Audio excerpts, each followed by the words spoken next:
سلام او وخت په خیر ټولو ته هیله منده یم چې ټول روغ او جوړ اوسئ. ګرانو زده کوونکو تېره جلسه کې موږ دوه موضوعات ویل چې د المونیم لاسته راوړنه همداسې د المونیم کیمیاوي خواص په اړه موږ ویل.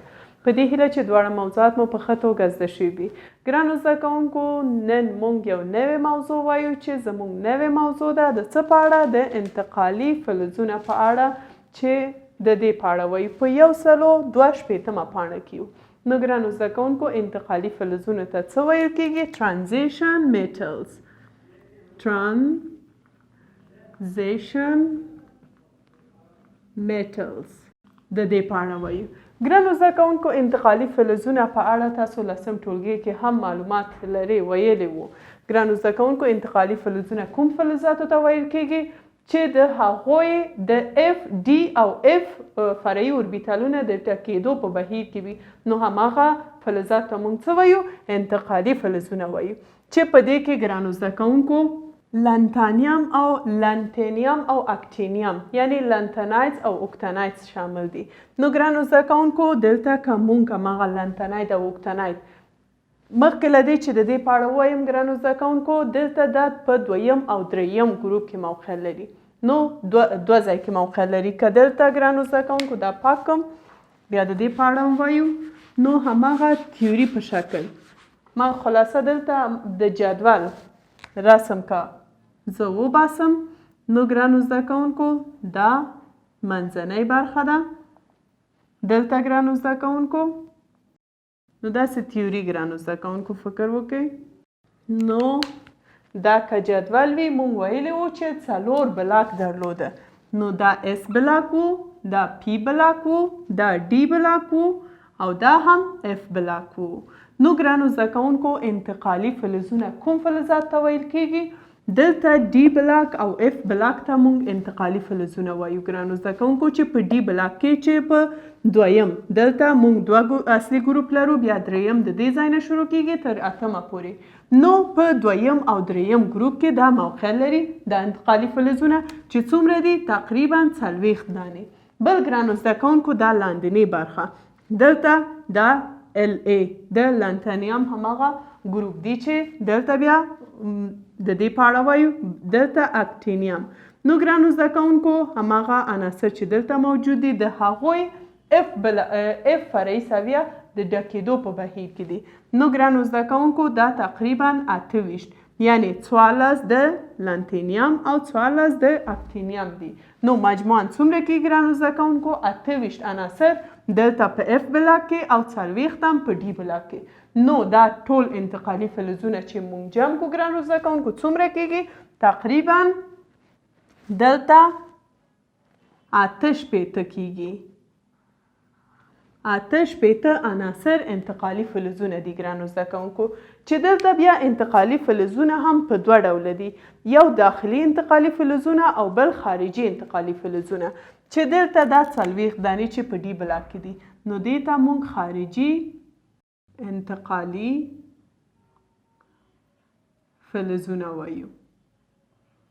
او دا 28 چې په اف بلاک کې دي نو دې ته موږ داخلي انتقالي فلزونه وایو. دا خارجي انتقالي فلزونه، دا داخلي انتقالي فلزونه. ګرانو زده کوونکو اوس راځو په دې کې ترانزیشن میټال یا هماغه انتقالي فلزونه چې موږ ویل یو اکتینیم او بل لنتینیم په دې کې شامل دي. نو دلته په دوه برخه یو ګرانو زده کوونکو اکتینیم اکتینایت ورته وایو. د اکتینایت هماغه فامیلیا کورنۍ ته موږ اکتینایت او بل لنتنایت دي. لنتنایت بل اکتینایت. د دې سمبول څه ده؟ ال ای او د دې ای سی چې 14 دا لري عنصرونه او 14 عنصرونه دا لري. نو دواړو ته ګرانو زده کوونکو دواړو ګروپ ته څه ویل کېږي؟ داخلي انتقالي فلزونه. او بل په ډي بلاک کې چې 40 عنصرونه موجود دي نو هغوی ته موږ خارجي انتقالي فلزونه وایو. نو ګرانو زده کوونکو دا و د انتقالي فلزونه. نو د دې په اړه نور موضوعات وایو. ولې دې ته انتقالي فلزونه وایي؟ ځکه چې ګرانو زده کوونکو دلته یو تیوري موجوده چې دلته وایي ځکه چې دا د اصلي ګروپ یعنی دویم دریم سره وصلوي یعنی انتقالوي د همدې لپاره دې ته انتقالي فلزونه وایي چې دا په کتاب کې نه دی لیکل شوی یعنی یو داسې تیوري موجود دی. بل ګرانو زده کوونکو انتقالي فلزونه هغه فلزات دي چې دوه غیر مشبوع مدارونه لري. دا څه معنی ګرانو زده کوونکو؟ یعنی یو مدار ډک شوی نه ده چې دویم مدار یې د ډکېدو په بهیر کې دی یا د په ډکېدو پیلوي. مثلا ګرانو زده کوونکو منګان چې خپله یو انتقالي فلز دی د دې هماغه الکتروني جوړښت لیکم او د دې هماغه ساختمان اصلي مدارونه لیکم. بیا وګورئ ګرانو زده کوونکو چې یو مدار یې ډک شوی نه ده چې دویم مدار یعنی د ډکېدو په حالت کې دی. نو تر دې ځای پورې انشاءالله زده شوي دا پاکوم د منګان هماغه الکتروني جوړښت ولیکم. نو ګرانو زده کوونکو څرنګه چې تاسو هم دلته جدول کې ګورئ چې دلته مختلف هماغه انتقالي فلزونه سمبولونه همداسې نور موضوعات مثلا کثافت د ویلې کېدو ټکي د ایښېدو ټکي داسې نور موضوعات ټول موضوعات دلته لیکل شوي چې د دې په اړه وایو.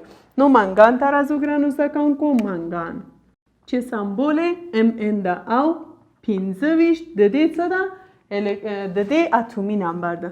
نو د دې الکتروني جوړښت که موږ ولیکو ګرانو زده کوونکو نو ووایئ ماته اول څه راځي؟ آفرین یو اس دوه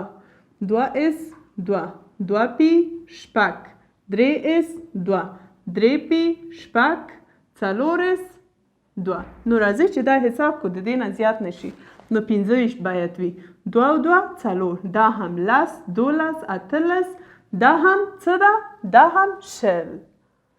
نو اوس ګرانو زده کوونکو بیا 3d15 همداسې ده. اوس پوره شو ګرانو زده کوونکو 2 او 2 4 10 12 18 دا هم شل 25.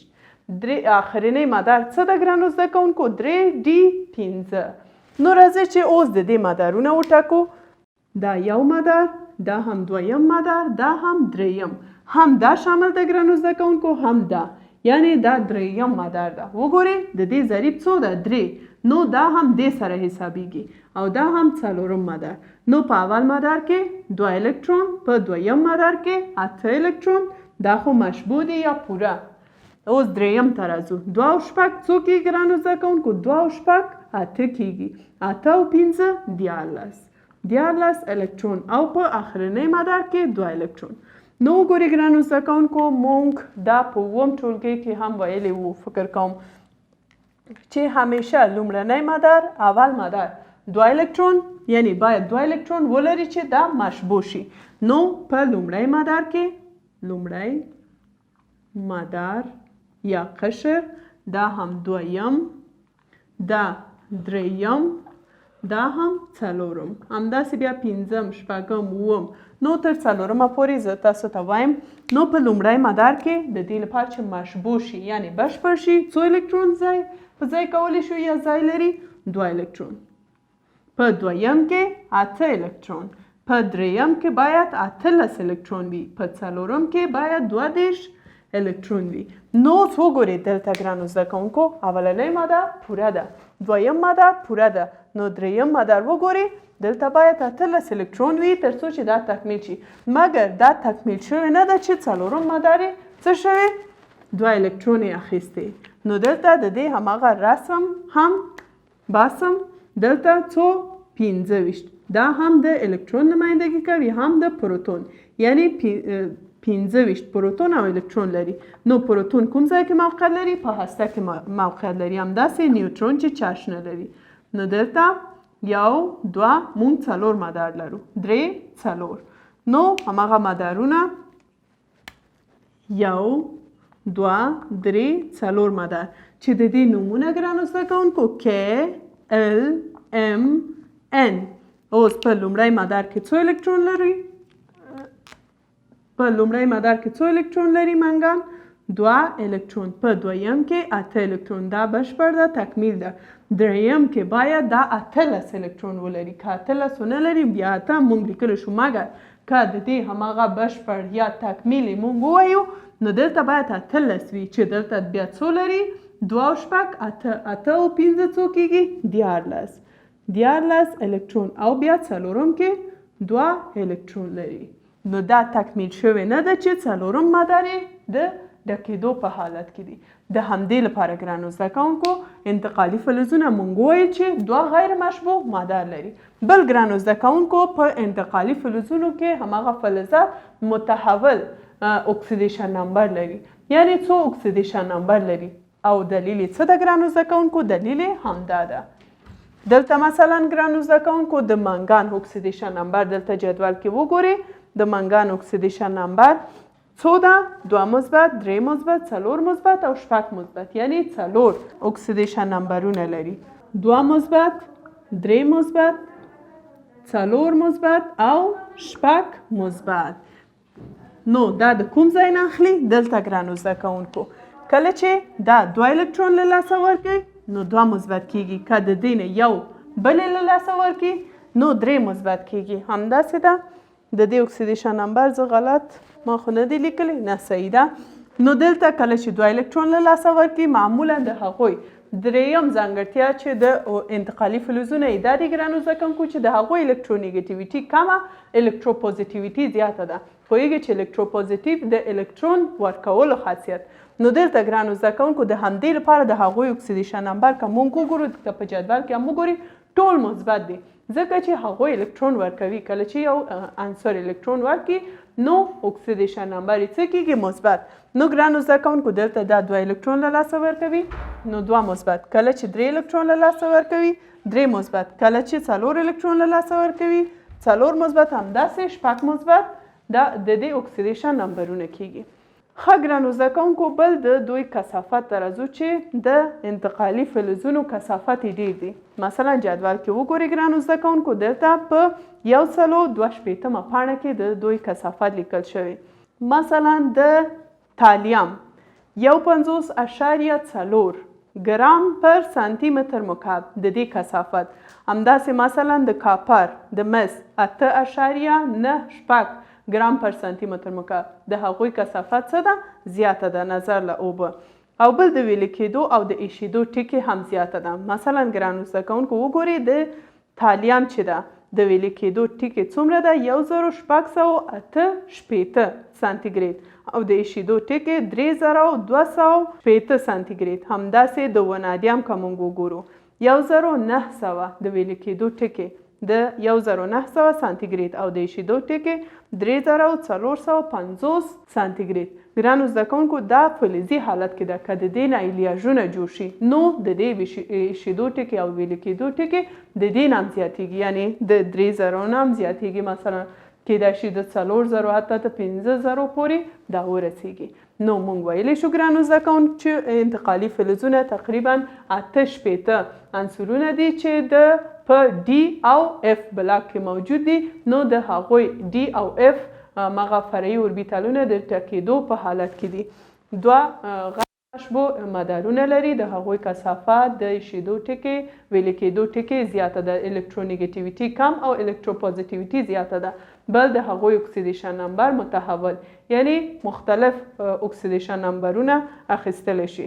بل ګرانو زده کوونکو دلته چې مونږ ویل یو خارجي انتقالي فلزونه مونږ ورته ویلی شو چې خارجي انتقالي فلزونه د دې ځای نه ما پاک وکړ چې په دویم او دریم اصلي ګروپ کې د هغوی په منځ کې موقع لري. 40 عناصر دي او بل لنتناید او اوکتناید چې هغوی ته مونږ داخلي انتقالي فلزونه هم ویلی شو چې په لنتناید کې 14 فلزونه عنصرونه او په اکتناید هم 14 عنصرونه موجود دي چې مجموعاً 28 عنصرونه کیږي. ګرانو زده کوونکو دا د انتقالي فلزونه په اړه. په دې هیله چې نننی درس مو په ښه توګه زده شوی وي. د دې لپاره چې ویډیوګانې په اسانه توګه ترلاسه کړئ چینل سبسکرایب او ویډیوګانې مو لایک کړئ. د کتاب د ترلاسه کولو لپاره کولی شئ د همدې ویډیو ډسکرپشن ته لاړ شئ. لینک موجود دی، د هماغه ځای نه ډاونلوډ وکړئ. ګرانو زده کوونکو تر بلې جلسې چې بیا هم یو نوې موضوع سره ستاسو په چوپړ کې حاضرېږم. تاسو له او بخونکي خدای ته سپارم. ښه وخت ولرئ. خدای په امان.